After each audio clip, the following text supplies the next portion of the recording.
राजस्थान में आएगा disturb area act.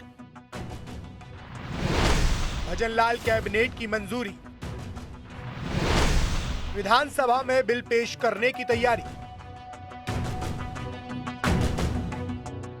Rajasthan में एक धर्म के लोगों का पलायन रोकने के लिए भजनलाल सरकार कानून लेकर आएगी। ये कानून है डिस्टर्ब एरिया एक्ट, जिसे कैबिनेट की मंजूरी मिल चुकी है और अब ये बिल विधानसभा में पेश करने की तैयारी है। डिस्टर्ब एरिया एक्ट के तहत सरकार राज्य के अशांत इलाकों को डिस्टर्ब एरिया घोषित करेगी। राज्य सरकार के मुताबिक ऐसे इलाके जहां डेमोग्राफी बदल रही है, जिससे तनाव हो, जहां दंगों की अधिकता हो या फिर एक समुदाय की जनसंख्या बढ़ रही हो और इस वजह से स्थानीय लोगों को अपनी संपत्ति कम दाम पर बेचनी पड़ रही हो, उन क्षेत्रों को 3 साल तक अशांत क्षेत्र घोषित किया जा सकता है।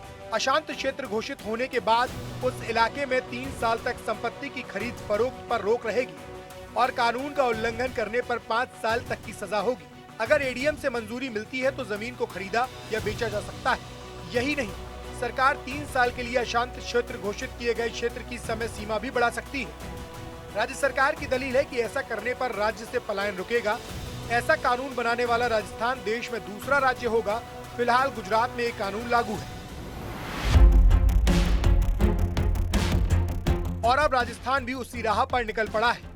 क्षेत्रों में ऐसी सूचनाएं आ रही थी कि जनसंख्या का असंतुलन हो रहा है, कुछ लोगों को प्रॉपर्टी विक्रय रखने के लिए मजबूर किया जा रहा है, न्यूसेंस किया जा रहा है। ऐसी रिपोर्टें आ रही थी, ऐसी सूचनाएं आ रही थी।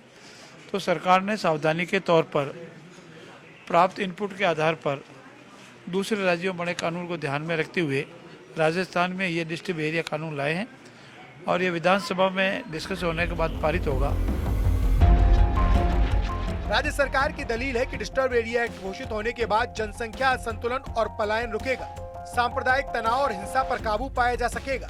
लेकिन कांग्रेस खुलकर इस बिल के विरोध में सामने आ गई है और सीधा सरकार की नीयत पर सवाल उठाए जा रहे हैं। ये लोकतंत्र के ऊपर हर बार हमला करते हैं।